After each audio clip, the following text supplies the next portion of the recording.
मुलाकात के बाद प्रधानमंत्री इस सीधी तस्वीर राष्ट्रपति भवन से।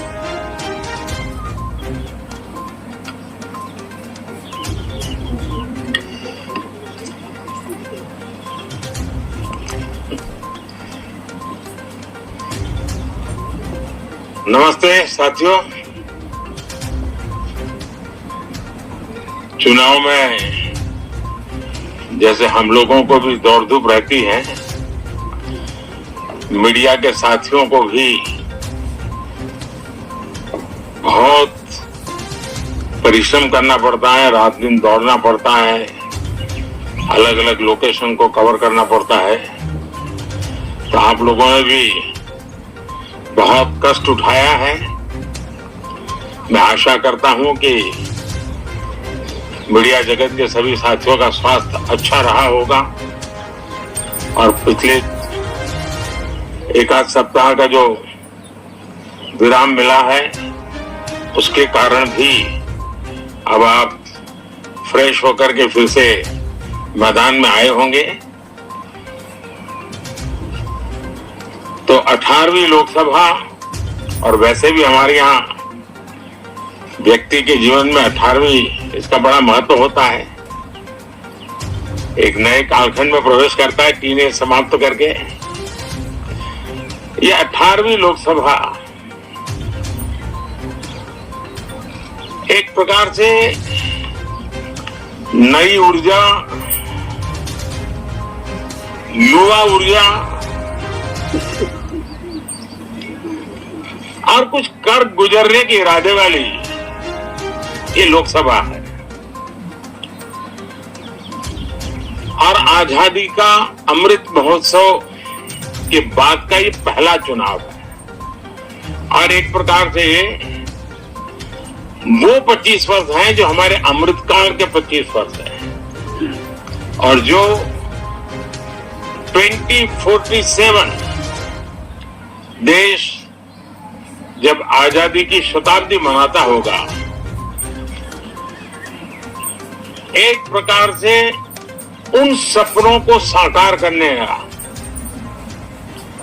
एक बहुत महत्वपूर्ण पड़ाव ये 18वीं लोकसभा है। साथियों, एनडीए सरकार को तीसरी बार देश की सेवा करने का देशवासियों ने आदेश दिया है, अवसर दिया है।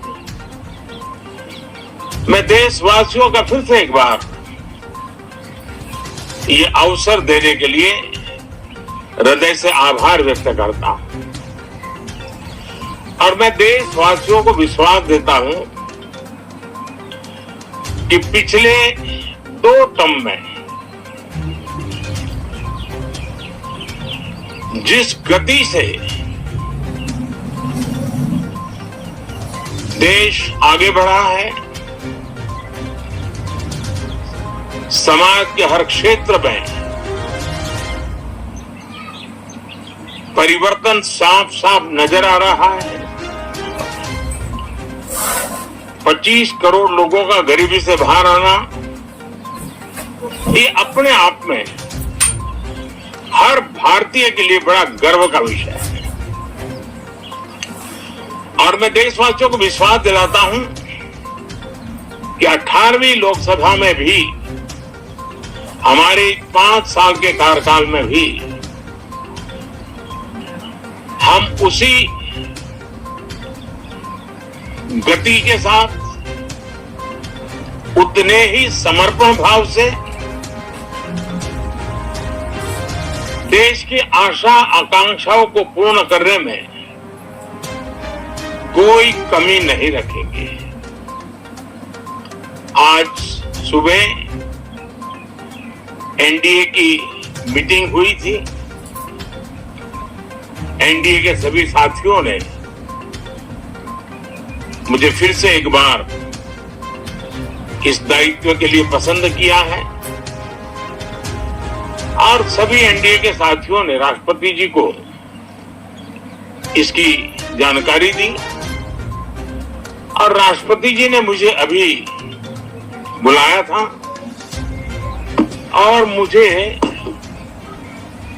प्रधानमंत्री डेजिग्नेटेड के रूप में काम कर एक नियुक्ति दी है और मुझे शपथ समारोह के लिए और मंत्रिपरिषद के सदस्यों के सूची के लिए उन्होंने सूचित किया है। मोटे तौर पर मैंने राष्ट्रपति जी को कहा है कि हमें 9 तारीख शाम को सुविधा रहेगी।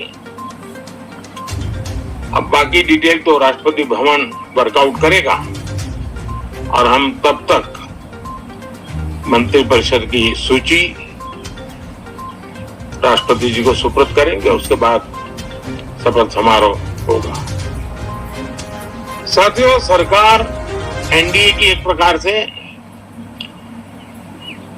एनडीए 1, एनडीए 2 और एनडीए 3 ये एक निरंतरता है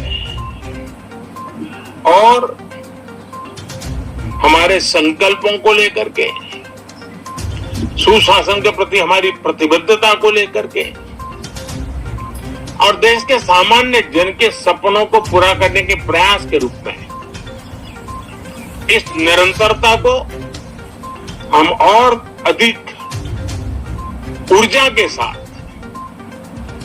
और अधिक व्यापक विजन के साथ आगे बढ़ाएंगे और समय सीमा में लक्ष्यों को प्राप्त करने का हमारा प्रयास रहेगा। 2014 में मैं बहुत नया था। मुझे अब एक लंबे समय तक इस कार्य का अनुभव मिला है, हमारी टीम को अनुभव मिला है और इसलिए हमारे लिए अब तुरंत ही काम को आगे बढ़ाना बहुत ही सरल रहने वाला है और इस अनुभव का लाभ भी देश की सेवा करने में मिलने वाला है। इन 10 साल के कार्यकाल के दरमियान भारत की वैश्विक जो छवि बनी है, दुनिया के लिए एक विश्व बंधु के रूप में भारत उभरा है, इसका मैक्सिमम एडवांटेज अब शुरू हो रहा है और मुझे पक्का विश्वास है कि 5 वर्ष वैश्विक परिवेश में भी भारत के लिए बहुत उपयोगी होने वाले हैं। दुनिया अनेक संकटों से गुजर रही है, अनेक तनावों से गुजर रही है, अनेक आपदाओं से गुजर रही है। ऐसी विकट परिस्थिति दुनिया ने बहुत लंबे अरसे के बाद देखी है। हर देश इन सारी समस्याओं के बीच अपने आप को बचाए रखना, बढ़ाते रहना, चुनौतियों का डगर डगर पे सामना कर रहा है। हम भारत वाले लोग, हम भारतवासी खुद नसीब हैं कि इतने बड़े संकटों के बावजूद भी हम आज विश्व की सबसे तेज गति से बढ़ने वाली इकोनॉमी के रूप में जाने गए हैं। ग्रोथ के विषय में भी दुनिया में हमारी वाहवाही हो रही है। अब एक स्टेबल गवर्नमेंट मिलने के कारण और परिचित व्यवस्था और नेतृत्व मिलने के कारण दुनिया का भारत के प्रति रुझान, भारत के प्रति उनका आना बहुत तेज गति से होने वाला है और मुझे विश्वास है कि देश के सभी राज्यों को इसका लाभ मिलेगा। देश की युवा पीढ़ी को सबसे ज्यादा लाभ मिलेगा। विकास के नए ऊंचाइयों को छूने में एक वैश्विक भागीदारी का वातावरण आने वाले 5 साल में बनने वाला है। तो इसी संकल्पों और आदर्शों के साथ हम आगे बढ़ेंगे। मैं राष्ट्रपति जी का हृदय से आभार व्यक्त करता हूं कि एक बहुत बड़े महत्वपूर्ण दायित्व के लिए उन्होंने मुझे निमंत्रित किया है।